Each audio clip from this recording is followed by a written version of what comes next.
The kids are eating so much because their mass is growing. They need to grow an enormous amount of mass quickly. We're staying roughly the same mass. Our cells are just aging. What about her hair and nails? Shouldn't they be growing at an abnormal rate? Maybe it has to do with the fact that the cells in hair and nails are dead and they aren't reacting in the same way. I think it could be the rock that surrounds this beach. If our cells are being affected, speeding up in their processes, then us trying to leave is like swimming to the surface too fast after being deep in the ocean. Our bodies can't reacclimate. That's why we go unconscious when we try to leave.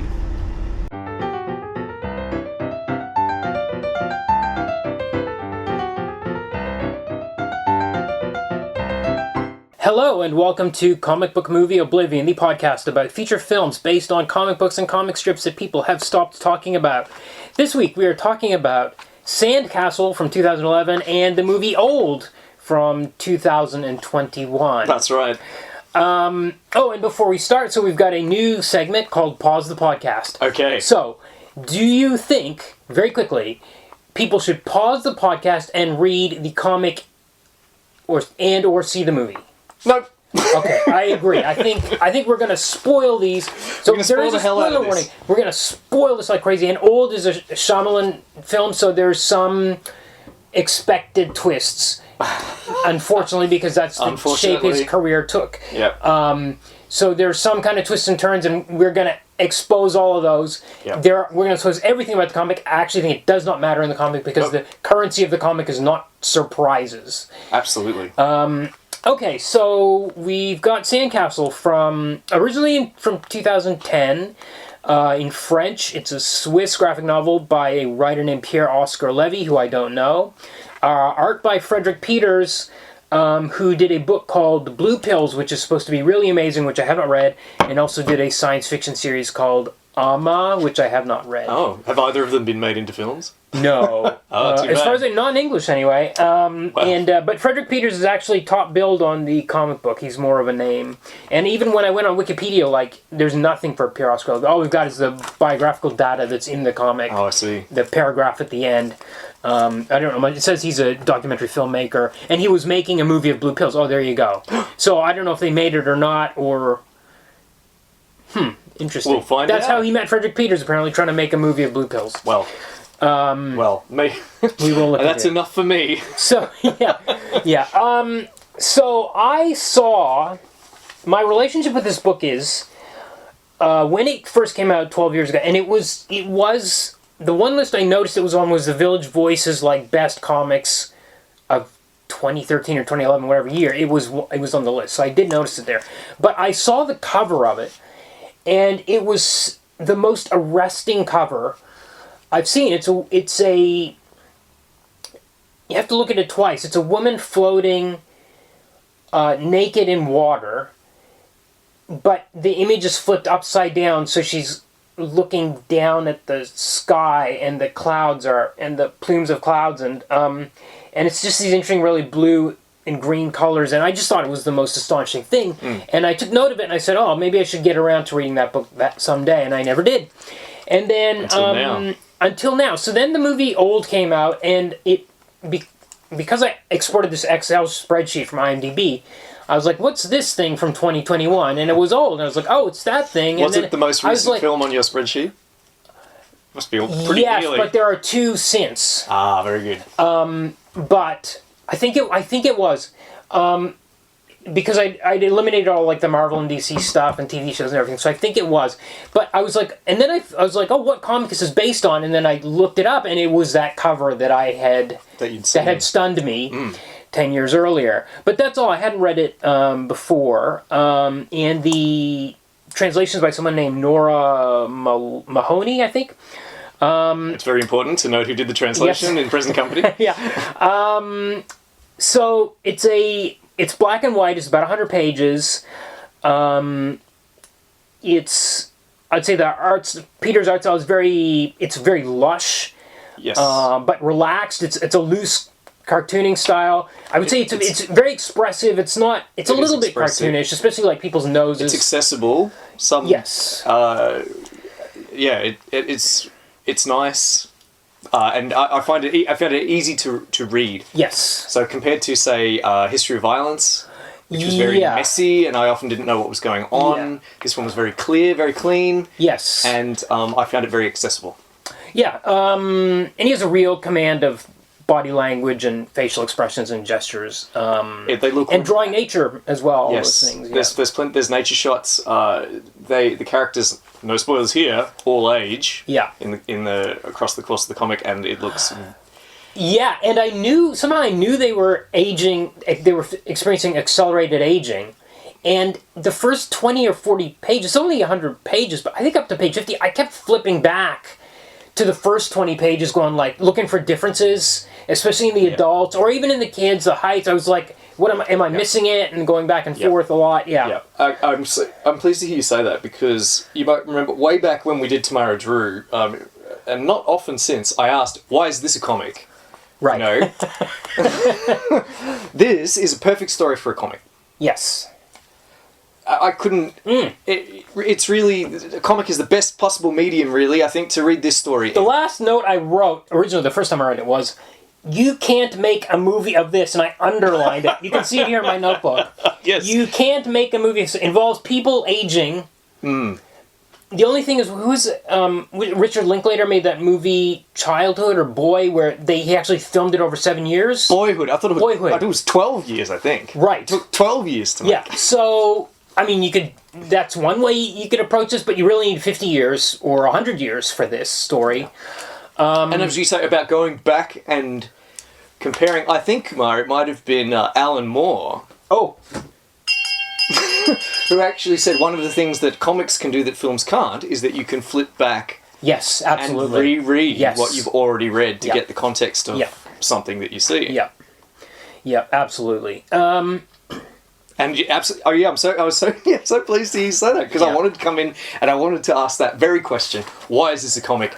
Because it's a story that's best told in comic form. Yes, yeah. I guess you could do it in prose, but there's the visuals. No, I don't think the visuals are so important. Could you write a song about it? Could you do a ballet? I'm not sure. I think this is where we're at. Absolutely. Published by Self-Made Hero. I should have mentioned that. So it starts with a beach. There's an interesting opening page where it seems like something is emerging out of the water. It's a first-person shot of, imagine yourself floating out from deep under the water and then going through a cave entrance, and then we get some overhead shots of this cove. And then we see this... the first time through I had a lot of trouble knowing what to write notes about. So this... I'm just going to go through the whole... We're just going to go through the whole thing. Great, I'm fine with that. So there's this Algerian man who emerges from the bushes up on the hills of the hillside of this cove, and it looks like he's a bit... We don't know what he's been doing there. He emerges out. I think. To me, I felt like he just woke up. It does seem like that. He's kind of dazed. Yes, he's been sleeping rough, and that's what he explains later. But initially, we're not quite sure. But he sees a lady down on the beach, stripped completely naked, and go into the water. He's like, well, I'm getting out of here. So he tries to leave. We see him leave. And then a family pulls up. This is the first family. It's the mom and dad are Robert and Mary Ann, and the two kids are Felix and Zoe. And they come in and they see this Algerian man dazed on the ground. Yes, that's right. And he's got the little cartoon bubbles around him, so you can tell he's kind of stunned. He's woozy, yeah. He's woozy, stunned, yeah. And they're like, what's up with this guy? Let's avoid him. And they're like... I remember the first time I read it, I thought to myself, hang on, didn't he just wake up and now he's waking up again? Yes, it's very mysterious. What's going on here? Yeah. It's very mysterious. And... I'd also like to point out here is that some of the dialogue that the family is exchanging is nice, subtle hints to the kind of theme of the comic we're going to get. And I'm bringing that up now because we will return to it. Yes, well, I have to say the very first line, almost the first thing so Felix gets out of the car and he has a stick. He picks up a stick and he's whacking the ferns. Yeah. And the dad comes out and says, stop whacking those ferns or they won't be here when you're grown up. I wrote down the line. Maybe when you're older, there won't be any ferns. And the mom says... They've been there since the dinosaurs and they'll be there long after us. Second time reading this comic, that line really hit hard. Like, oh, That's what this is, and it kind of passes you by the first time. Absolutely. Even though I was like, okay, this is going to be. I know this book is about people getting old. Hyper aging. I know that's what it's going to be about, but I did not pay attention to the line about the ferns until the end, and I realized, oh, okay, that's what this is about. Okay, so then another family shows up. This is Dr. Charles, an pretty old dude. Natalie, his wife. Their kids, Sophie and Louis, and Charles's mother. Yes. Old, aged mother. But she's... no, I think it's his mother-in-law. Oh, so it's okay. his wife. His wife is slightly That's younger. right. Yes. So but she's old, but she's sprightly. Like very she puts on her sprightly, swimsuit and gets in the water and everything. She skips into the water, Yes, singing La La La. Yes, yes. She skips in the water. The Felix and Zoe are building a sandcastle, which they're trying to build a tunnel into the sandcastle so that when the sea level rises, it'll be washed away. And the dad's like, it's not going to wash away because of the tides. It'll still be stuck there or whatever. At this stage, okay, so then Felix stumbles across so they find the clothes of the woman who had dove into the water earlier. Yes, earlier, yeah. And then they stumble upon her dead body, floating in the water. So they pull her out, and Charles, by the way, is this. Initially, he comes in, he's a grump, and he's like, oh, there's other people who are already shit. Then they find this dead body. He's kind of annoyed that he has to look at it. I think he calls it a lovely corpse at some stage. I wrote down. He's really cynical. I've got a lovely corpse here for you. When he calls up, he actually he makes a call out to. Oh, his that's right. friend, That's a bit later, right? The so superintendent. He immediately assumes that this Algerian man has raped and murdered her. That's the first thing out of his mouth. And the Algerian man has a bleeding nose for some reason, and he asks the other dad, Robert. He says, "Did you punch this man?" Yeah. And he says no, and he says, "Oh, why?" Too bad. Too bad, because obviously he raped and murdered this girl. That's when. So they're trying to deal with that, but then the old mother-in-law starts to feel sick.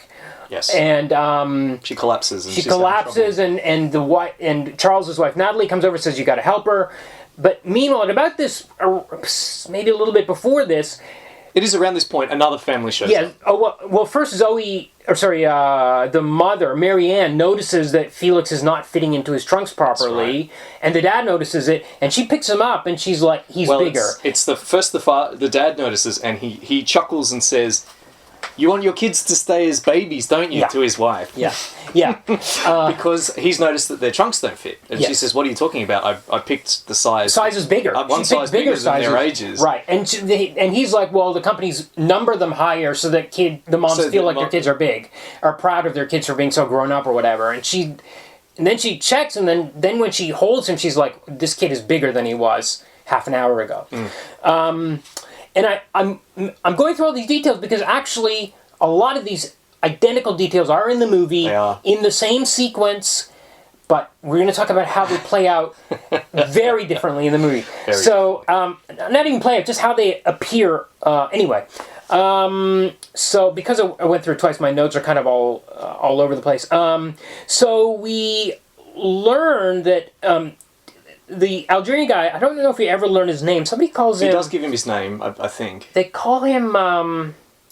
I did write it down at some stage. It's something Ame San or something like... Yeah, but anyway... You've done really well with the names. I wrote the second time through, because the first time through I couldn't keep track of the names at all. Right. And they were just people. It's like the doctor, and there's this dad, and there's that.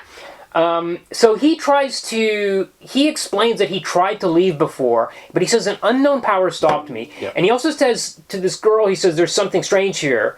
One of the girls, Sophie, who's the older one, she's kind of a teen. She's trying to sit by herself, and she's got her headphones on. She's in the bushes, just by herself, listening to music. Yep. And she starts a conversation with him, and he says there's something strange here. Then another family shows up. This is another black woman. I don't think we do get her name. Her name was Florence. And her father, Henry, is a science fiction writer. He is, I love it. And she's with her boyfriend or husband it's a boyfriend, because there's an engagement ring in the car they talk about. He's a nurse. Yes. We don't get his name, as far as I can tell. Okay. They show up, but they figure out that the kids are aging. So, interesting thing here is that the grown-ups aren't aging. So it seems.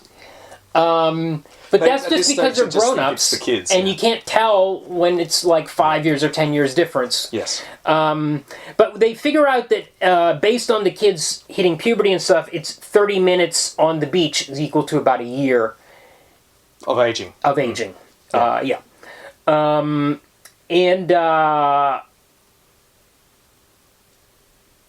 Yeah. Okay, so because the kids are aging, so now they ended up in these sexual relationships. Yeah. I think Felix ends up, no, it's Zoe. Hang on. Lewis, who is Charles's son, the doctor's son, goes off with Zoe. Yes. And impregnates her, in fact. And impregnates her. But, like, she sees his erection, says that's cool. They're still, like, kind of, like, got kid brains a little bit. Yes, that's right. He's not really sure what's going on. She sees it and she's like, that's cool, is how she describes it. Yeah, it's a curious mixture of grown-up talk and childlike talk. Yes. Yeah. Yeah. Because they talk about making time stand still. Yes. But they also... And she mentions that how much she wanted to grow up. Yes. As well. That's right. And she says her wish. She says she wished to grow up. It's almost like the Tom Hanks Big, where he just wished to be grown up, and then he was grown up. And he says, well, make time stop still, as if that is the thing that caused them to grow up, is maybe her wish. Yes. Yes. So various characters couple. Yeah. Okay, very interesting detail is Charles immediately calls his friend on the police force. And he's like, he talks to his buddy, he's like, that's when he says, I've got a lovely corpse down here at the beach where you come on down. And that's when the other family shows up and he's like, you can't leave, there's a corpse down there. But the next time he tries to call, nobody can get through. Yes. It's just a disconnected number. Yep, that's right. Okay, so Zoe ends up pregnant. As soon as they're walking back, she's pregnant. And within seconds, she gives birth to this child. Yes. The doctor starts experiencing Alzheimer's. Mm-hmm. And he actually attacks the Algerian man. Yes. But is pulled off of him. Yes. This is a very important point, which we're going to come back to when we get to the movie. And he begins babbling. Yes, he's babbling incoherently. Saying random words. Yeah. Yeah. And then crying. And then he has a tantrum. Yes. As well. Boo-hoo-hoo. Yes. Then he becomes... And then he starts building a sandcastle. He starts building a huge sandcastle. And... Okay, then... Right. Oh, so there's a scene where when the...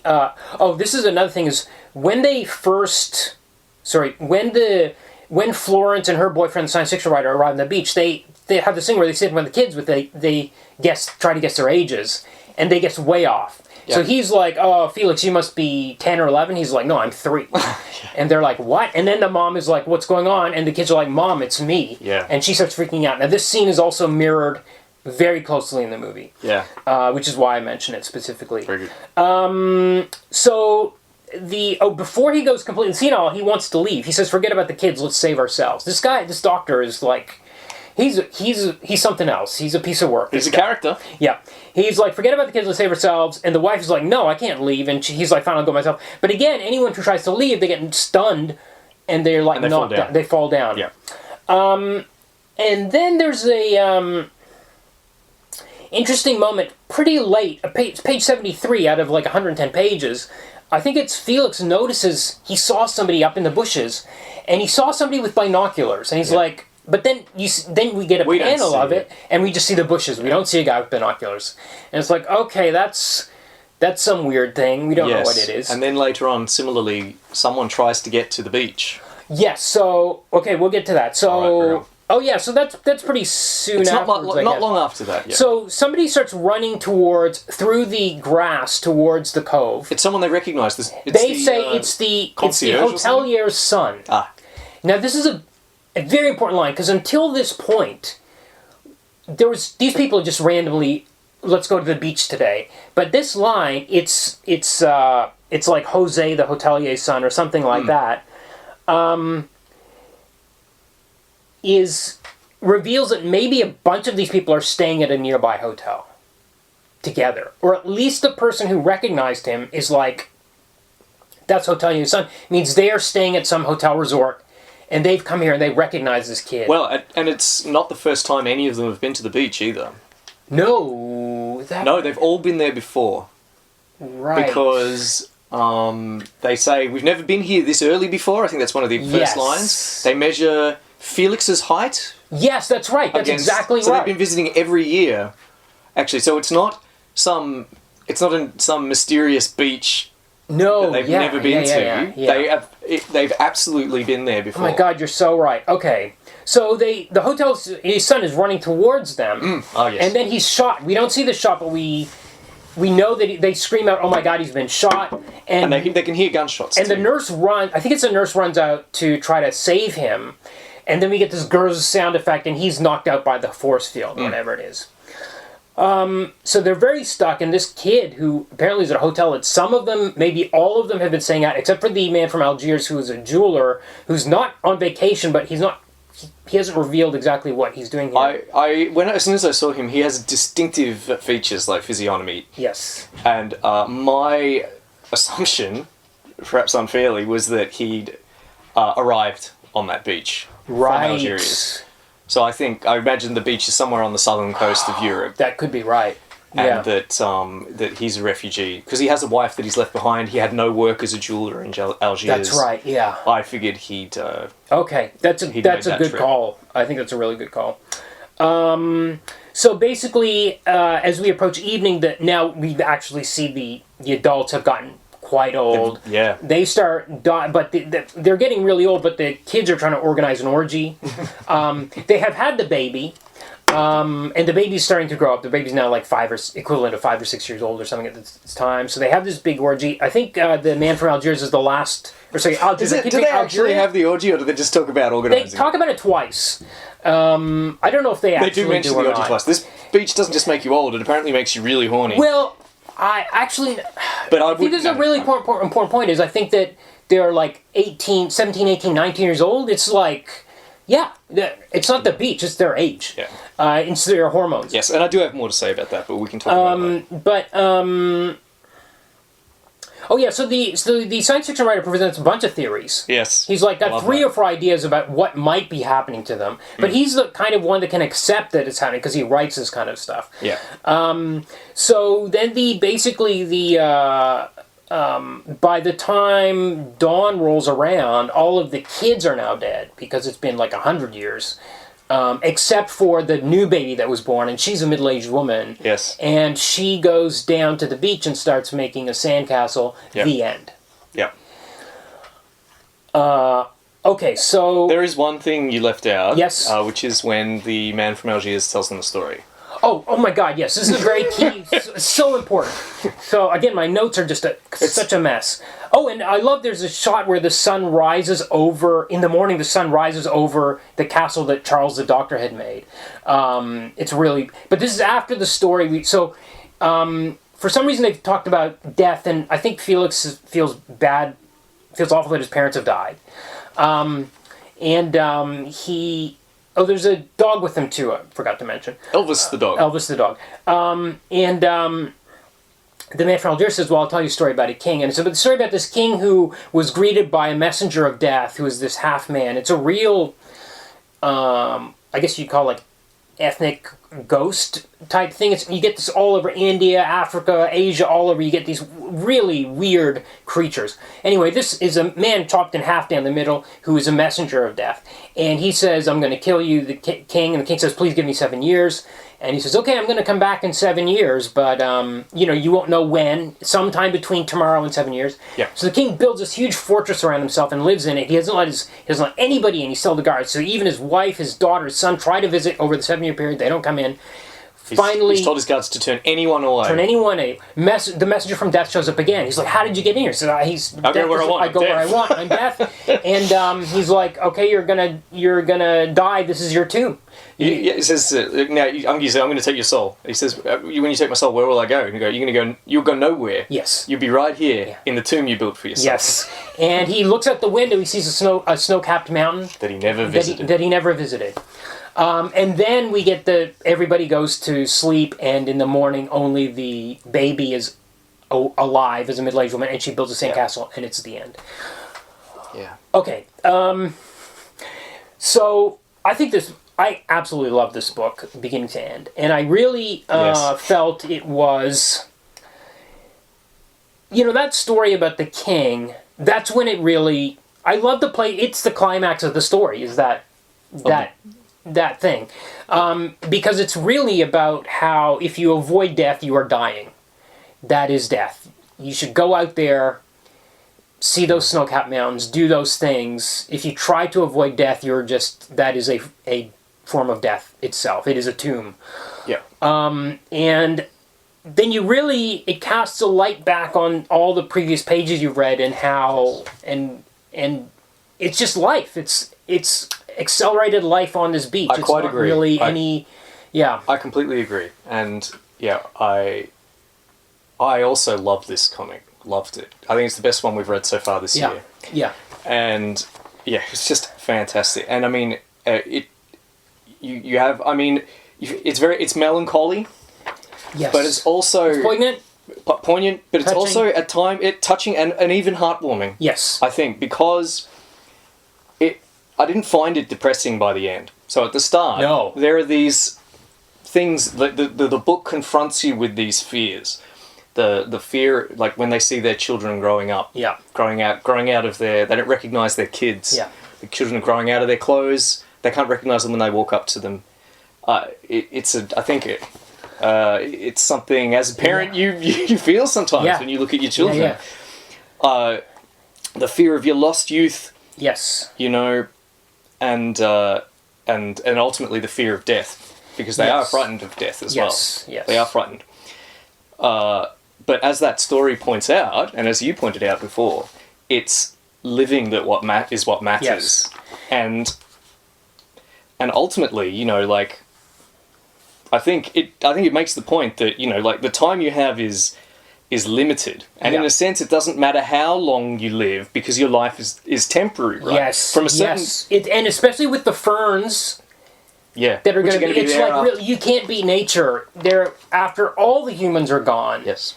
And it's the nature's going to be there, and it might be nature. It might be the nature of this beach itself, in a sense, that's beating them. But it doesn't matter how long or short it is. It is still nothing. And I think that's right. View of things. That's right. From that point of view, the day that is their lifetime on the beach and the lifetime that you might spend outside the beach are the same. The same. And what matters is how you live it. Yeah. How the way you spend the time you have. And, there's joy in the comic. Like when the baby's born. Yeah. It's a joyful Oh my God, yes. Okay, let's lock on to that too. Remember to come back to that. Come and look at how beautiful the baby is, yes. they say. And Henri, the science fiction author, he says... Oh, my friends, it's all so beautiful. So beautiful. Yes, and he dances when the baby dances with the baby. He dances with the baby. They have a party. Yep. They drink the wine. Yep. They feast and tell stories. Yeah. Joy, the birth of a child, love, a little sadness. Yeah. And then in the end, leave a little something behind, even if it's ultimately ephemeral. Yeah. Like a sandcastle. Yeah. Yeah. And this even the sandcastle that they built, except that he stomped in it, would have survived to the next day. Yeah. If they hadn't, would have outlived them. They say that out loud. Yes. It's going to outlive us. Yeah. And then Felix stomps it to cheer him up. And I think it's like it's almost like it's a cliched message, like the message of you got to live your life. This is all you got. But it is. I've never seen it delivered like this. In this, can you imagine? Using the kind of a science fiction parable. Here's the point to make the point. That's the. And brilliant. I think it's brilliant. And I love that we don't know what happened. We don't know what changed on the beach. We don't know who the guy with the binoculars was. We don't know why the hotelier's son got shot. We don't know who was shooting him. The mystery is important. Nothing. And I like the science fiction writer offers his theories, right? Yeah. He has 4 theories. Yep. Collective drug trip is one. Mm-hmm. They're all hallucinating because they've been exposed to a drug. Alternatively, exposed to some kind of pharmaceutical chemical that's making them age. Which was supposed to be to make you look younger. Yeah, they think it's from really a beauty company. Yeah. The third one is that the old chestnut, everything that we are living is someone else's dream. Yes. and the final one, an experiment to observe our reactions. Yes. And I think I latched onto this because at least one of these theories, and possibly more than one, are also theories of life. Yes. So Yes. you know, especially the one that we're living our lives as someone else's dream. Yes. You know, like, it's a theory, you know, it's like the Matrix, you know, it's a theory of consciousness, Yes. or Yeah. of what is existence. Yes. We might just be all part Yeah. of someone else's dream. Yeah. I think it's very key that he advanced that as a theory, because that's what's going on the beach. Yes. It's life. They're living life. Yeah. Yeah. Shortly after that, Florence says, "We're all going to die." Yeah. And Henri replies, "I think we can all agree with that theory." Yeah. Yeah. Yeah. Charles does discount the experiment one because he said, if we were to observe how we treat the man from Algiers, or It doesn't explain why we're all aging why we're fast. aging. Yeah. Sorry, was it Algeria? It was Algeria. Algeria. Yeah. Yes, and I also, I mean, it reminded me of. But yeah, you're right. I love it. I love Rendezvous with Rama. Yeah. And there was a Stanislaw Lem book called The Investigation, where these dead bodies are being moved around from the morgue. Yeah. And they invest for 300 pages. There's like, okay, what? Maybe it's this or this. At the end of the book, they don't figure it out. I always less is more, Kumar. It's not even less is more. It's like, we can't understand. Yeah. You're a human being, and you cannot understand this. You cannot understand the scope of time or life and death. And it's I also like that in science fiction. I like a no explanation is better than a crap explanation. Yes. Because a crap explanation will undermine everything you're trying to say. But also, I think that in this book, I think he knew that this book is not about why are they aging. Of course, yeah. It's I absolutely think not about why the are they writer, Pierre Oscar Levy, was like, that's not the point. And if he gave an explanation, it would be like, this is the point of this book. Yes. Ooh, why are they aging so quickly? And then he explains it as something about the magnetic fields of the Earth or something. Yeah. No, it's... It would be... He's trying to absolutely point right. you in the right direction, that those are distractions. Yes. Pay attention to the sandcastles. What kind of person, Kumar, would read this comic and say, why they're on the beach was always there in my head from the get-go. When I first read the graphic novel, there's a couple of frames in the graphic novel that in my mind insinuated this, and that's where my imagination went. That's when I decided that I was going to make the movie, because I knew what was going on. What kind of monster would read the The person comic? who would say that is the person who would make a movie like Unbreakable, which is a good movie, but has a very shallow view of what comic books are. That movie is like... Great. Every This is word what in I'm here it. for. Every word in it is like comic books are about superheroes, and there's a whole speech where the lady's like, they've got big eyes because it represents this. I'm like, what? What are you talking? Have you read a comic book? Have you walked into a comic book shop in the last 10 years? Yeah.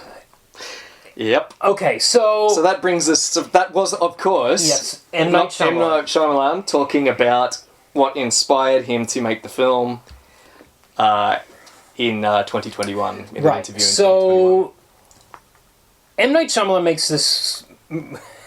So listen, I don't know where to start with this. So he makes this movie, it comes out in 2021. Pandemic times, interesting, there's a very small cast, so maybe that was part of the appeal. Absolutely. I have some trivia about that, which I can bring up later. Yeah, okay.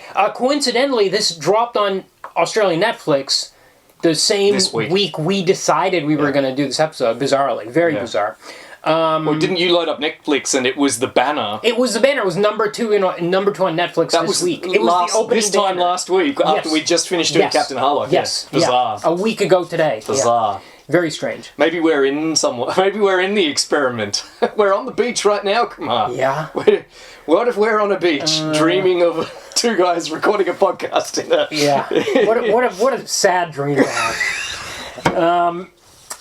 Okay, so it stars Gael Garcia Bernal, who is kind of a famous actor who I don't think I've seen anything that he's been in, but he was in like that Che Guevara movie, and he's in Y Tu Mama Tambien. Yeah. He was also apparently in the Marvel's TV Werewolf by Night last year. Oh. Which we won't be covering on the show because it's part of the MCU, but there you go. The other actors only other actor, Rufus Sewell is in it as the doctor, Dr. Charles. Yes, of Dark City. Looking really a bit far too fit and handsome for this role. To be Dr. Charles, yeah. Yeah, but okay, anyway. Well, everyone's pretty good looking. Yes. They don't feel like real characters. They don't feel like real people, to be honest. And part of the problem there is the dialogue. Okay, so we start with so all the names are different for, I don't know why all the names are different, but Felix here is Trent. He's a precocious kid. We start with that family in a minivan driving to... Sorry, I'm laughing. I thought they were driving to the beach, but they're not driving to the beach. They're actually driving to a resort hotel. Yes. Now, immediately my heart sank, but there's some dialogue in the minivan, like where the daughter, whose name I can't remember, is singing, and what is the daughter's name? Is it Hannah? I don't remember. It doesn't matter. And the mom says, you have a lovely singing voice. I can't wait to hear you sing when you're older. Oh my god. And I was like, it just keeps going. So the next 4 lines of dialogue are all variations on that theme. Yeah, and she's like, is she on a laptop working or something? And the dad's like, I can't remember, but he gave some line about turn off work or something like that. You need to live in the moment. Yeah. Compared to the gentle foreshadowing at the start of the comic book that we referred to earlier with the ferns, it's so strident. But this is not and clumsy. Yes, it is very much, and Shyamalan wrote this movie as well. Yeah. Wrote, directed, and produced, which is always a great sign. Right. Well, I think that. But the thing is about the ferns is, this movie's not about the ferns. It's not about the scope of life on Earth. Mm-mm. Not at all. It would. This is about the mystery of the beach. Yeah. And what causes the beach. And how can mankind profit from the beach? Oh my god. So, okay, so they arrive at this resort. My heart kind of sinks because I'm like, oh, they haven't gone straight to the beach. But we're introduced to all the characters at the hotel, which is maybe hinted at with the hotelier's son line in the comic that they were all at the same hotel. Maybe. I'm like, okay, I can see where he got that kernel. Yeah, you can see into that. You can see that's one of the panels he looked at, and it sprung fully formed out of his tiny brain. So we meet Rufus Sewell. His wife in this she's like she's like Instagram. She's always taking selfies of herself. She's really like skinny and like blonde, and she's in a bikini. She seems really annoying because she says she's got a calcium deficiency. Yes. And she loudly asks, "Has this really got calcium in it?" Yeah. And it seems like it seems like an influencer kind of thing. Like she's obsessed with it. That's the way it's presented. Actually, that didn't kind of. It worked in that moment. If I watched it again, I would be like, "This is too obvious." Right. But anyway, that was fine. Okay, so the owner of the hotel is like, he's got a nephew there, who plays with Trent for a while. Yeah. And Trent is very precocious, and they pass secret codes back and forth. Yes. And he gets a code from this kid, whatever, and they get offered a chance to go to a secluded beach by themselves where nobody else goes. Yes. In the nature with reserve. Interesting mineral deposits. Yes, interesting mineral. Okay, and they're like, okay, great. And Why is he mentioning these mineral deposits? They get into a van. They think they're the only ones going, but then the doctor's family also gets into the van. Yeah. And M. Night Shyamalan is the driver. Yeah. Of course.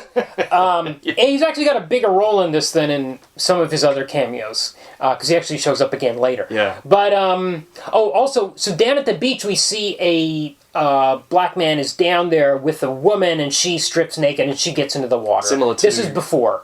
Yes, but he's not... They know each other. Like, they're hanging out together. It's eventually revealed that they know one another, yeah. Well, but he's not, like, up in the bushes. He also, oddly, has nosebleeds, just like the character, the Algerian man. He has nosebleeds, yes. All these details are actually pretty close. So they go down to the beach, and the daughter of the Gael Garcia Bernal character recognizes the black man as a rapper. What's the name of the rapper? Named Mid-Size Sedan. Okay. So this name Mid-Size Sedan. Mid-Size Sedan. Now, this is like a joke name. This is a rapper that's so famous that she recognizes him, and he's got this ridiculous name. And I have to say, it's like a gag name. It's like a gag name. It's like what you'd say, yes. Call yourself your rapper name if you wanted to make a joke about being a rapper. Yes. But he's a real rapper. Yes, it's like a joke. And I have to say there is a problem here with I'm gonna say, because nobody's gonna hear this, with Indian racism against blacks, and I feel like, and we got a hint of it in The Last Airbender, because Shyamalan replaced all the East Asian characters with brown characters. With and white, right, yeah. He put brown. Well, didn't he replace all the characters with the heroic characters with white skin characters? I don't know about that, but there were certainly a lot of brown characters Prince in it. Zuko and was brown instead it's of... like it's like brown superiority. And I'm watching this movie and I'm like, okay, you've got two black characters in it, and we've turned the Algerian jeweler into a rapper. And we've given a really stupid name. And that's a bit... And when he gets attacked, he gets killed. In the movie. Yes. Unlike the book version where he's saved. So we've got a black man who's automatically a rapper with a stupid name who gets killed pretty early. And I really was very uncomfortable with this business. I see. And also even the Florence character, who's a psychologist in this, which is okay, good, fine. She also decides to try to swim away, and we don't see her again. Well, no, she fits out and dies. She has an epileptic fit. Oh, that's right. Yes, so she dies. But she's not she's a bit strident and unpleasant. Well, it's interesting that in this movie, we've got really one of everyone to solve the problem. We've got a psychologist, we've got a doctor, we've got a nurse. There's like one. Everybody's got a job. We've got a guy who's an insurance actuary who actually knows he's able to deliver some important facts. Yeah. At one stage. Everybody announces their job, don't they? Yes. Well, and also there's a very weird thing where these kids have weird behavior where they go around at the beach at the resort and ask everyone their names and jobs, and he's able to memorize. Everyone them. expresses themselves so clumsily. Yes. And they just deliver slabs of expository dialogue. Shyamalan just cannot write dialogue. And everyone sounds so forced and awkward and odd. Yeah. It really took me out of... It's hard to enjoy this film. It's hard to enjoy this film. It drags and drags. Because the way people talk to one another. The film goes for 2 hours. Yes. It's probably an hour and 15 minutes too long. Yes. I think... Now, I'm not the first person to say this, but this would probably be a pretty good episode of something like The Twilight Zone. Yeah, that's probably accurate. Or I think The Outer Limits, or... Yes, but those... Especially Twilight Zone was always about the solution at the end. And this is an existential comic book. It is as existential as it gets. It's about living. It's about existing. And I don't think you would have a maybe something like The Outer Limits. Maybe they often had kind of downer endings. Yeah, possibly. But I'm not the only person to say that, because the artist Frederik Peeters actually saw the film, didn't like it. Of course. Yeah, compared it to an 80s B movie. Yeah. Or, as he put it, a Netflix original. Yeah. And he said a faithful adaptation will be 45 minutes long. Yes, that's probably true. So the nurse announces that something is going on with time on this beach. I don't know why it's the nurse that figures this out. The body of the girl who went into the water decomposes very quickly, and I have lots of... They come up with an explanation for this. Okay, let's talk about this. I don't understand... We're beginning the episode with this quote, aren't we? So this is the problem. A little bit later, so they're trying to figure out why... They figure out we're aging at 30 minutes is a year. But then they're like, well, why isn't our hair growing? And this is not brought up in the comic. They're like, why isn't our hair and nails growing? And he's like, well, probably because they're dead cells, and whatever's affecting us, our living cells, making living cells age 7 years is not affecting our hair. So this, nails. Okay, so I think it's a nurse who says all this stuff. Yeah, it is. But they figure. Here's the thing. It's the movie takes pains to explain what's going on. Okay. It very carefully explains what's going on. In fact, there's no real mystery about what's going on the beach, which is such a bizarre choice, because as you say, the nurse states quite confidently that those mineral deposits around us on the beach, they must be emitting some kind of radiation on us that's acting. Yes, they think it's the rocks. Yeah, that's acting, and the thing is, but it's definite, because Shyamalan in his writing again and again puts these references in Yes. to what's going on. Yes. Also, they were dropped Because off at the they- beach with a whole lot of food, Yeah. and then we get a line about how come the kids was are growing getting so to fast. that. It's because how are they gaining mass? Because the kids are eating like crazy. This is not in the comic. The kids No, don't eat like crazy. They because just grow in up. the They just comic, become big. It's like magic, really. Yes. And yes. it's because it's not important. Yes. Right. Exactly. But Yes. to Shyamalan, it is important. But the trouble is, everything he answers raises another question. Yes. So it's like, it's the Earth's magnets and cells. The words magnetic and cells are used over and over, like the word quantum or something, to just explain, like, cells, magnets, fucking magnets. How do they work? Like this says, like our cells are being, the field is acting on us, and it's kicked our cells into hyper speed, and that's why we're aging so fast. It's like, well, why isn't our hair growing then? Because our hair's dead, and the field doesn't work on our hair. Yeah. As if, So, but then that what? doesn't- So how did the body decompose? Exactly. How did the body decompose? Why doesn't their food decompose quickly Yes. if the body's decomposing? Why can't they leave also, the beach? They let's give an talk explanation come up for why they can't leave the beach. Yeah. They say, when we try to leave the beach, it's like leaving a high pressure zone for a low pressure Underwater. zone. Yes. And our body can't cope with moving from this high activity zone to a low activity zone. Yeah. And that's why we pass out and wake up back on the beach. Yep. But you're right. It's like he says, like the kids need to eat. There isn't enough food there for the kids to turn it into mass. There's no scientific process going on. You can't. Why do they need to eat a year's worth of food every half hour? Yeah. Because their cells are aging a year in half an hour. Yes. Don't they need to intake enough chemical energy to power their cells for a year every half hour? They should be eating a year's worth of food in half an hour. Yeah. The more. This is why what I meant earlier when I said less is more. When if you don't if you don't have a good grasp of science, or even if you do, and you're trying to explain something crazy like this, like a beach that makes you old, the more you try to explain it, the dumber it starts to sound, and the more exceptions start to appear. So things play out almost the same. Like the mother-in-law. Actually, think of this. It's his mother. I think that's why I was confused before. It's It's Dr. Charles's mother. Right. It's Rufus Sewell's mother, and she gets sick. He gets CPR. It's just like the comic. And at the same moment, like Trent's mom comes up and says, "There's something wrong with my kids. Can you look at them?" It just plays it almost the same. The pregnancy happens. She has the baby very quickly. The baby dies. Yeah, straight away. Because they put it down for 1 minute, which would be equivalent to abandoning a baby for like a week or 2 weeks. And then it dies. It dies because it was neglected for 2 weeks. In that case, the baby needed enough food for 2 weeks while it was alone for a minute, but no one else needs enough food for 2 weeks when they're standing around for a minute. No. It's like, it would have been... And we've robbed the movie of the dancing with the baby and all that kind of stuff. The joy, yes. This movie has no joy. Moments, the joy of life. If there was ever a film that had no joy in it whatsoever, it's this one. So so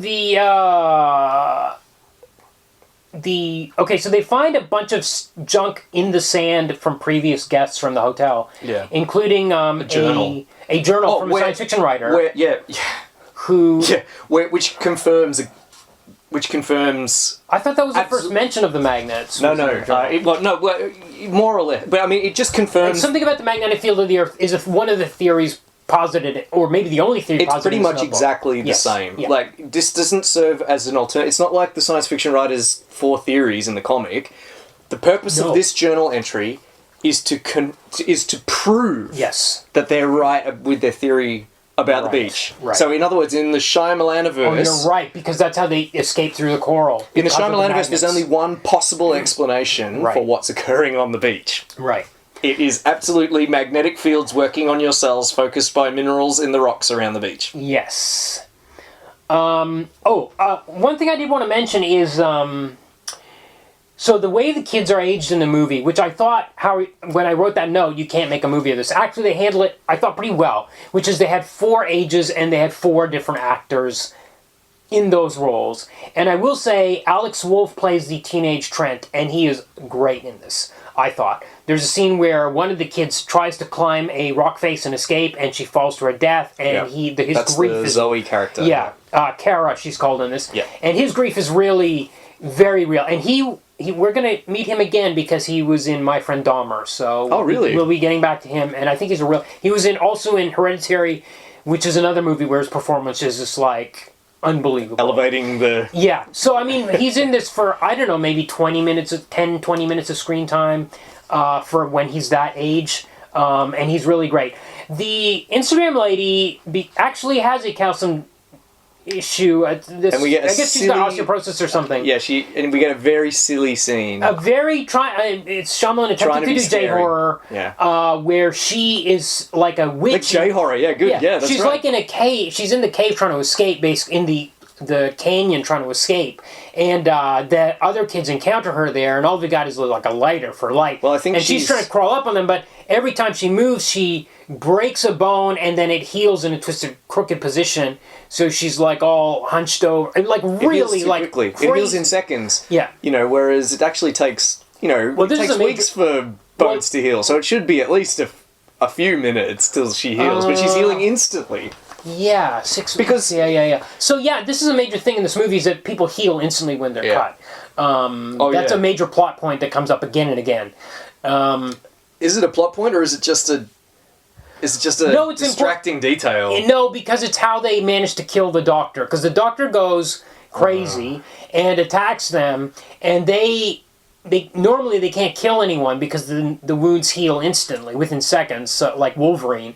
Well, they do surgery on... Oh yeah, on Priska, the mother of Trent. She's got a tumor which grows to the size of like a cantaloupe by the time they pull it out of her. And they have to hold her open with their hands so that she doesn't heal up while they're operating. It's just lame kind of body horror. That holding open the incision with their hands, the lady with the breaking bones, and what you're referring to, how they take out the doctor by stabbing him with a rusty knife and he dies of blood poisoning. Yeah. It doesn't. It's all just it's just schlocky add-ons. I don't think it's important. I wouldn't call them plot. I think it'd be overstating it to call them plot points. Well, I think I'm calling it a plot point because it's how they get rid of the doctor. They need to use a rusty knife to kill him. That's the only way they can do it. It doesn't. It's like Sarah Connor. You're terminated, fucker. She stabs him with a rusty knife, and she goes, "Do you know what happens?" Or like do you know what happens when a toad gets struck by lightning? Yeah. She stabs him and she goes, "You know what happens when you get stabbed by a rusty knife? You get blood poisoning." And then he dies like a Marvel villain. Yes. But this is a sick man, as we'll discover. Yeah. By the way, we haven't... He's not got Alzheimer's like he does in the... I don't want to say too much about this, but... He doesn't have Alzheimer's like Dr. Charles in the comic. He has paranoid schizophrenia. Yeah. And I'm not going to say too much about this, but I will only say that it is not a flattering presentation of mental illness. And he doesn't build a sandcastle. No. So another thing so they figure out that all of them have pre-existing conditions. By the way, there's an important note that Gael Garcia Bernal says when they first arrive at the hotel, where he picks up a flyer for this pharmaceuticals company, which his insurance company works with all the time. This is an important point for the way for the big reveal. Yeah. So one of the several big reveals. So far, I think we're like an hour and a half into this or so. It turns into like the movie of The Sound of Thunder, where like the short story, they just come back to the present, it's like, oh shit. Whereas in the movie, it's like, okay, now we got to fight dinosaurs running around New York or whatever.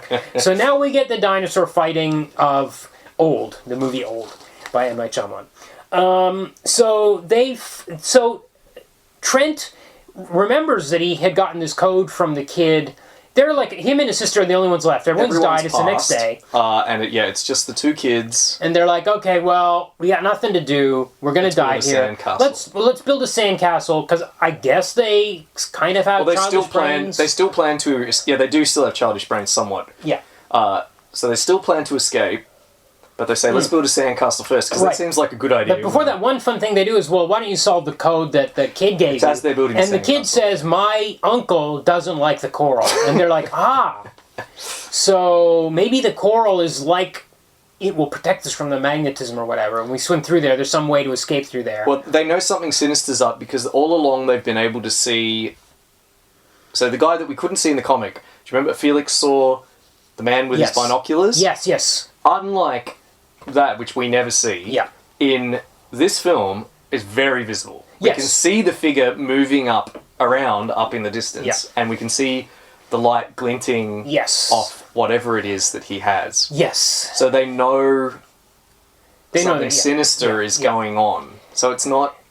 So they know that... they're being watched. Yeah. Someone knows they're there. Yes.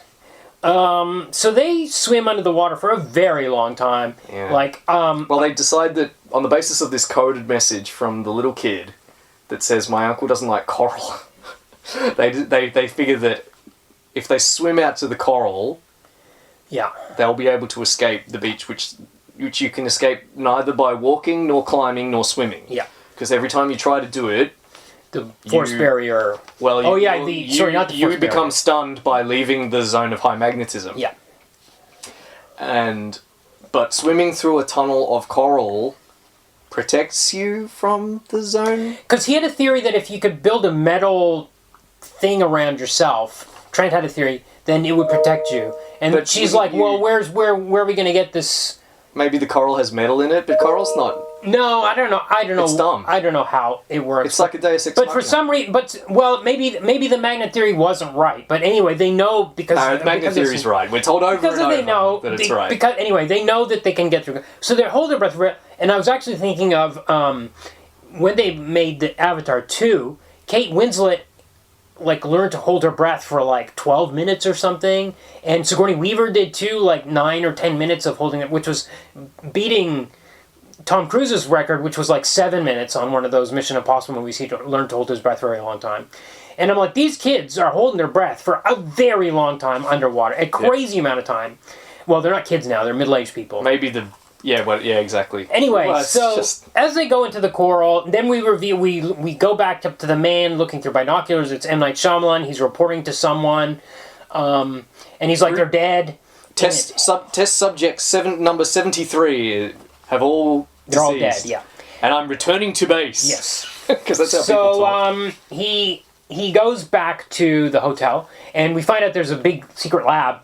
And it's a pharmaceuticals company who are able to speed test because they found they found a natural phenomenon, this beach, which naturally ages people. They found that, and so they are using it to speed test drugs. They can see how the drugs affect over 20 years or whatever by observing them on these.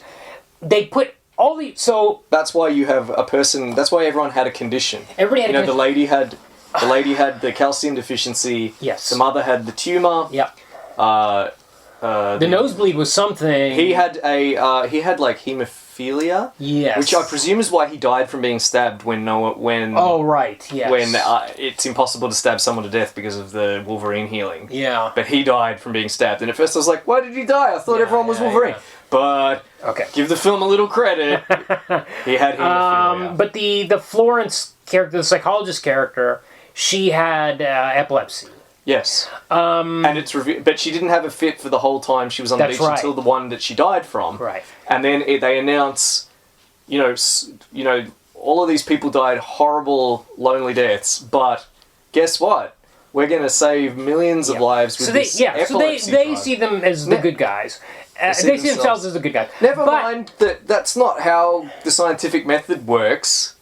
You don't have a sample size of one. No, not only sample size of one. You get 10 people with epilepsy on the beach at the same time. Why have one? Why have a whole mix of people? There's no control group. Yeah, where's the control? And also, and how is this a normal? How is being on a beach exposed to cosmic rays or whatever the hell it is?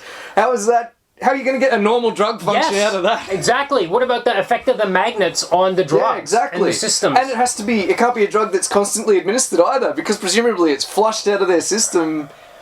They're not re-administering it. It has to be a single administration only. This isn't how science works. yeah. But actually, the kids have survived. We thought they had died, but they come in and they remember because they'd asked everyone their jobs when they were first there. They remember one of them was a cop. They hand over the notebook to a cop and they announce what happened on the beach. And then in the end, they fly away in a helicopter, and it's revealed that all the pharma people have been arrested. They've all been arrested. This is a movie about a beach that can age you. Think about the scientific ramifications of that, and we're ending with arrests. That's so prosaic and ridiculous. It is. It's so banal. And they just give, and how's it, they escape from the beach. They're children in 50-year-old bodies. They find the cop. Like, Trent asked the cop what his job was earlier in the film. Yeah. There he is again. He walks up to him and says, "Are you a police officer?" And he says, "Yes, I am." Yeah. And he just hands him the journal. Yeah. And then the next time we see the cop, he's in his room on the phone going, "Yes.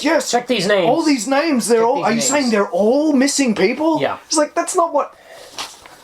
This cop's on holidays. And then they haven't even left the resort. And they're choppering away from the resort. And the cop says, "Well, they're arresting the executives at Johnson & Johnson." Or it's called like Warren and Warren. Warren and Warren or something. Yeah. They're arresting the executives at Warren and Warren as we speak. Yeah. Yeah. It's so banal. So everything is explained.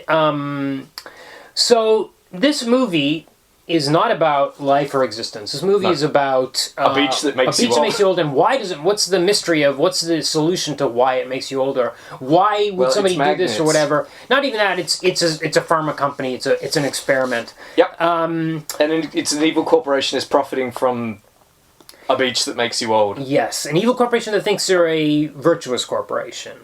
But we're not even invited to wonder if they're right. There's no subtlety in this movie. Look, the beach is awful. Yeah. If you go on, all of the complexity, the thematic complexity of the graphic novel has been stripped away. Yes. For, presumably the message that M. Night got when he read it, which was, time go fast, bad. And that's the film he's made. And an evil corporation is the one that's making you suffer, the time go fast, and they are profiting from it. So this is not Cabin in the Woods. Have you seen Cabin in the Woods? Yeah, absolutely. I absolutely love that movie. Yes. I'm not going to spoiler it too much, but basically, you can't because you see in the opening scene it starts in the corporation. Right, you're right, of course. If you have weird circumstance, a corporation is behind it. Yeah. Cabin in the Woods is your film. Yes. It is so great. Yeah. So great. By the end of that film, I was rooting for the kids against humanity. Yes. It's incredible. The exact opposite is going on here. I just do not care. You just don't care. I don't care about these people. I don't care about the corporation. No, and I cared about all those people in the comic. And so normally for these episodes I read the comic. I've usually read or seen one or the other before, not always. But I read the comic, and then I watched the movie, and then we record the episode. This time, I had to go back and read the comic again, not for additional notes necessarily, but just to wash the taste out of the movie out of my mouth, and just remember how good that comic was and how it was about things, and it haunted me after I'd read it and closed it. Yeah, I did the exact same thing, as you know, because I told you when I arrived. I did the exact same thing. I read it first, I watched the film, and I read it again because I wanted to read it again and experience the way I felt about it to make sure that I felt the right way about this message. And I found it the same way. I found it deeply moving, and even though the ending, I'm not sure what to think about the ending, but I come away from it feeling positive, from the book feeling positive. And you might find that strange to think that you come away from a book about aging to death in a day on a beach feeling good about yourself and where you're going in life, but that's the way this comic made me feel. Yeah, it's not the way this film made me feel. This film made me feel like I was making a terrible mistake doing this podcast if it meant that I was watching films like this. Yeah, the movie's totally tone deaf. It has no heart. It has no soul. No, it's all Hollywood. And the Sandcastle scene in this is ridiculous. It's like, why are they stopping? They're about to escape, and they're like, shall we build a sandcastle first? and they build a sandcastle. I'm like, why? Why are you stopping to do this? So, do they have the minds of kids or not? It's very weird. No, it's not. She even says while they're building it, do you think people lose the ability to act like kids when they're grown? She says some stupid line, and I'm like, you didn't get this comic. You read it, and you didn't get it. He didn't get it. The most surface level interpretation of it imaginable. So what happened? He was given it as a present, apparently a Father's Day present. Okay. In 2017. Okay. By his kids, and I think he read it once. Yeah. And thought, whoa, that's cool. I'm going to turn that into a tone-deaf film and slap one of my shitty twist endings on it. I think, because that's what it is. There's a bit of an irony. Wouldn't it be bad if you went to a beach that made you old? Yes. And then he put that, and then like, well, we've got to explain why, because that's what I do. I'm M. Night Shyamalan, and I have crappy twists at the end of my movies. And the twist is that you're there for medical experiments. And he apparently had this idea when he read, according to this quote I read earlier. Yeah. That's what he decided when he was reading the comic. Yes. You know, there's a few things. You know, like admittedly, the science fiction author says, "Is this we could be in an experiment?" Yeah. And apparently, the word experiment sunk in. Right. The guy up on the hill, the sunk kid, in. the hotelier son getting shot, all these things. And from that, you can apparently that's all you need. From that, you can spin off a film that makes $90 million. Here's the thing: this film, while having a mixed critical reception, cost $18 to make. $18 million to make. Sorry. Yeah. Made $90 million. 45 in the American domestic market, 45 in the international. So I kind of understand that because I think he's still got maybe a bit of a built-in, audience. Not huge, but I think also coming out of lockdown times, when you were able to go to cinemas again, I think people would have been going. A lot of people found. If you read reviews, this resonated with people. That might have helped. Coming out of COVID, this resonated with people because people felt like time had slipped away from them when they were in COVID. Yeah. Yes. And in fact, not Shyamalan, but Thomas Wolff Alex Wolff, said in an interview, coming out of COVID, it feels like time just stopped. Yeah. And that's what the movie's literally about. Right. Well, it's not. When I tell people about it, they're like, oh, is it about COVID? And I say, no, it's just coincidence. Right. It was kismet. Because it's very much about, as I said, so Shyamalan in another interview in June before the film had come out, when it was still, I think, in production, or post-production. My father's very old right now. He has dementia, he comes and goes, Shyamalan said.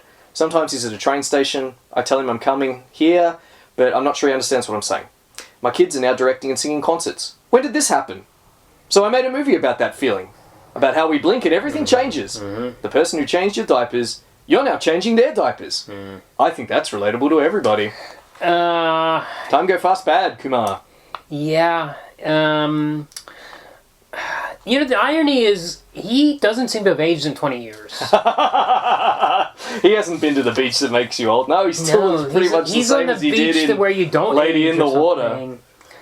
I feel like I had some very other important note, but I can't. I have some. I've mentioned. I don't have a lot of trivia for this one. Okay. Bryan Cranston apparently turned down a role in it. Okay. Smart career move for him. Yep. It was shot in the Dominican Republic.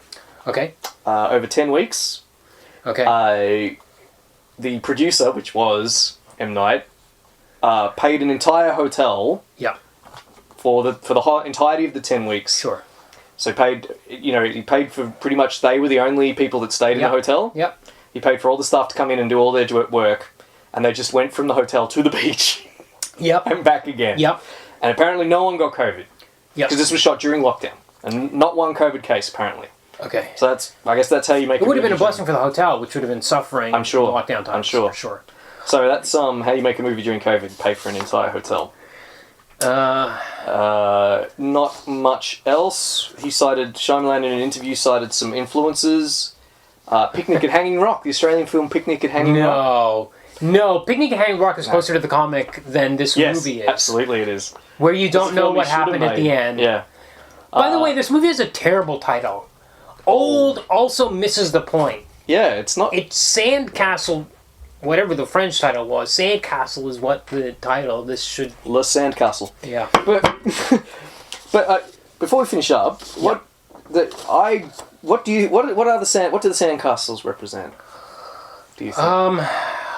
Because I admit that's one of the area that I'm most wobbly on. So it's a thing which I don't know. I don't know that there's one clear answer. No, there doesn't have to be. Because there are 3 sandcastles in the comic. There's the one that the kids build, which the mom is like, the tide's not going to come in. They're not going to get destroyed. Yeah. So the kid stomps on them to destroy it. Well, someone says, I hate to think that sandcastle is going to be there tomorrow when it's the Algerian man whose name escapes me, but he says we're going to be gone like insects tomorrow, but that sandcastle is going to be still here. That's an odd thought. And then the boy Felix stomps on it to make him feel better. Yes. I think. Then there's the sandcastle that that Dr. Charles is making. Yeah. He makes he's become demented, and he makes an enormous, very detailed sandcastle. Yes. And when his younger wife, who's now old, of course, who copes perhaps worst with what's occurring on the beach, begs him for she's frightened, she's cold, she wants some tenderness, I think is the word she uses. But he ignores her to continue building his sandcastle. Yeah.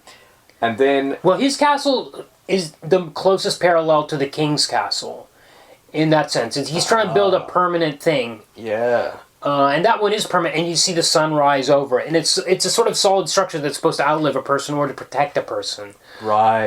And he's ignored his wife in favour because he's feeble-minded. Yeah. He's ignored his wife who's real and there, and is instead focusing on this monument that won't last past past a day past his death. Right. Okay. And that's very persuasive. At the end, we have this middle-aged woman who really has, as far as we can tell, the mind of a 3 or 5-year-old or something like that. She has no language. And she starts building a castle, and I felt like the message was, that's all we can do is build temporary things. Like, I felt like at the end I did struggle with that. For a book that left me with very positive feelings, that ending is a little bleak, that she's all alone with the mind of an infant almost. And then she'll be dead in 10 hours or whatever as well. But she's building a sandcastle and leaving a little something behind. Yeah.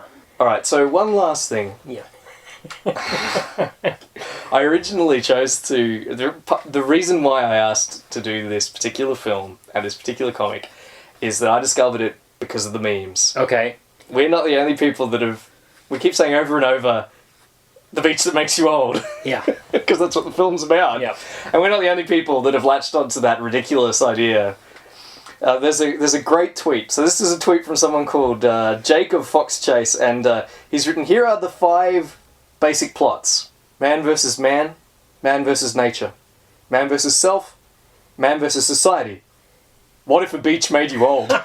Yes, that's so accurate because that's all the movie is. There's no themes behind it or anything. It's just what if the beach made you old? Yep. God. So. And why? Why did it make you old? That's the most important question. Why is it making us old? So the ludicrousness of having a film about a beach that makes you old. We're not the only people that have been caught by that notion. And if you're a fan of memes, head to our Facebook page because I'm going to be posting them. Okay, excellent. All right. Well, should we do our Kumar comic, yay or nay? Oh, huge yay! This is really great. And again, the reason I during the pause the podcast segment, I didn't say you should pause it and go read it, is because the currency is not the reveal. Yeah, there's no reveal. It's the journey of it. So absolutely, it's the journey, not the destination. And again, I read it twice, and it's I read it twice in 4 days. So you should go and read it now. No. Okay, so the movie is obviously... That's a massive nay from me. So what a bummer. Because it's interesting because, again, on the surface level, it's got the sequence of scenes is like the same. Completely misunderstanding what it's about. Yeah. It's astonishing how it has those same beats, but just missed everything that makes the comic great. Yeah. Which, of course, leads to the final question, adaptation, yeah or nay. This is a huge nay for me. 1,000 times nay. And it's funny because it's so close. If you chop out the scenes with the pharmacy stuff and the resort, it's so many elements of it are close. But But yeah. But all it is, it's like I said, the theme has been boiled down to, wouldn't it be shit if you got old faster? Yes, exactly. There's none of the sophistication of the comic about the meaning of life. Yeah. About what's the purpose of experience. You know, what is our span? How in the grand scheme of things, the sum of your years is less important than the things you do. Yeah. Where's that in the film? No, it's, oh shit, I'm old. Yeah. That sucks. Yes. Someone better get arrested. Yeah. Fuck this movie. Yeah, okay. Okay, next week we're going to do Kick-Ass. Yep, I'm looking forward to this. So you've read the comic. I have read the comic. I have not read the comic or seen the movie. Okay. I do have a bit of a relationship with, parasocial relationship with the writer Mark Miller, just from reading his run on Swamp Thing and stuff way back in the day. And you know this, Kumar, but our listeners probably don't. I don't like Mark Miller at all. Nobody does. Well, I don't like his work. Of course, he's like not a great person. No, his work. And I don't like his work. I actually liked his... We'll talk about all this next week. I did like his Swamp Thing run at the time, but then later I learned that he actually didn't write most of it. Brilliant. We will talk about he's that. In my, I met him once and he was the nicest guy. Yeah, I know. But he has become a weird... And also, this is... A lot of the stuff he's writing he's writing it to be made into movies. So this is almost in a kind of cheat zone where I think you've had one or two of these before where it's like somebody's written something and it's like... They've turned their script into a comic to try and get it made into a movie. Yeah, and or his concept was like, I'm hoping... His real interest, his end play is to get the movie money. Right. Get it made into a movie. Yeah. And a lot of his stuff has been made into movies and we'll probably do more. But this is actually by request from one of our listeners. Amazing. Who said... Are you going to do Kick-Ass or something? Because he knew that's when he knew. So we will do that. Well, Kumar, so I haven't read the comic, haven't seen the movie. So Kumar, I've enjoyed building this sandcastle with you. Let's build many more together. Cheers.